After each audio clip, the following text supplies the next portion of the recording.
What's going on, y'all? I'm Preston Smiles here from Haleakala in Maui, Hawaii.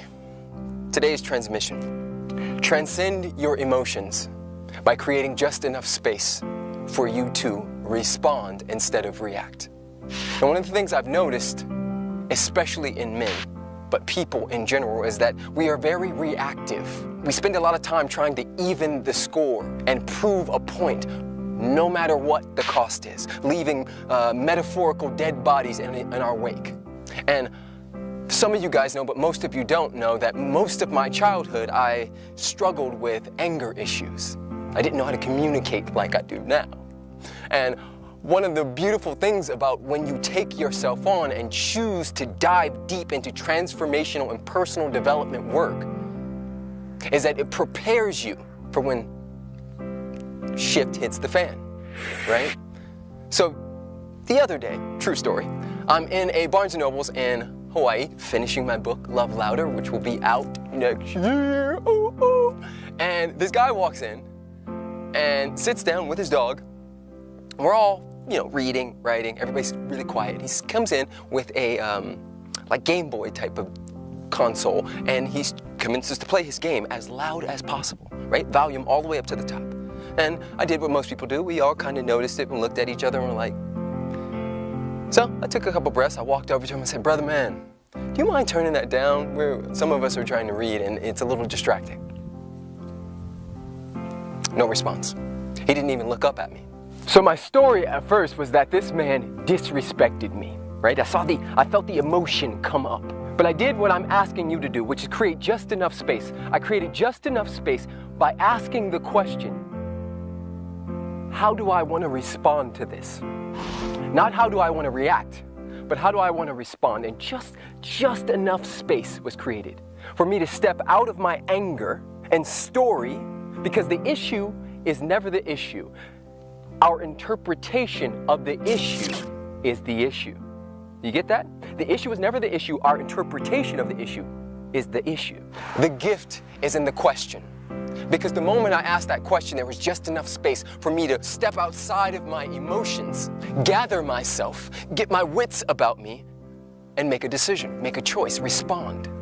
That response could have been nothing. That response could have been millions of things. What I chose to do was I went and found someone who he had just spoken to, and I asked them, I said, "Could you tell your friend to possibly turn his thing down?"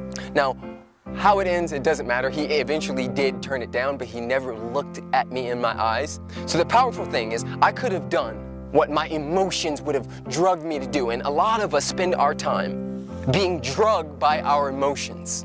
We spend our lives interpreting the things that happen to us, and we ran all over the track with them. But if you can respond, if you can have your wits about you when hell is crashing all around you, then that's a powerful place to be in.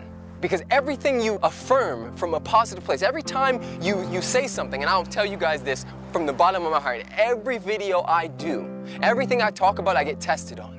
And it's going to be the same for you. When you say, "You know what, I'm going after my dreams," immediately the universe is going to send a test. Do you go to the party or do you study?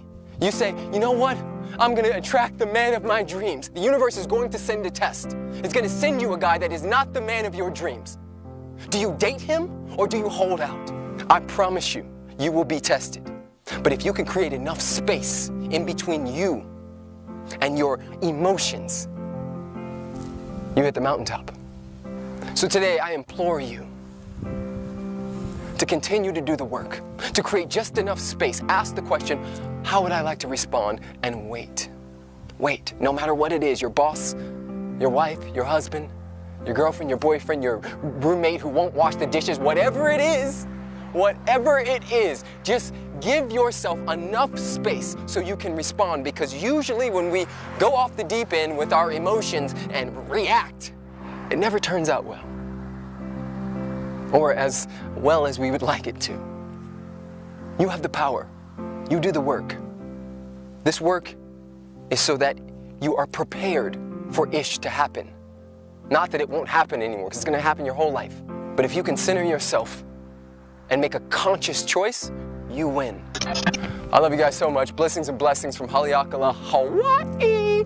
If you're new to the family, click subscribe. If you're on YouTube, if you're on Facebook or YouTube, tag somebody, share this message, leave a comment. I love you guys so, so much. It is going down in a beautiful, major way. Ooh, ooh.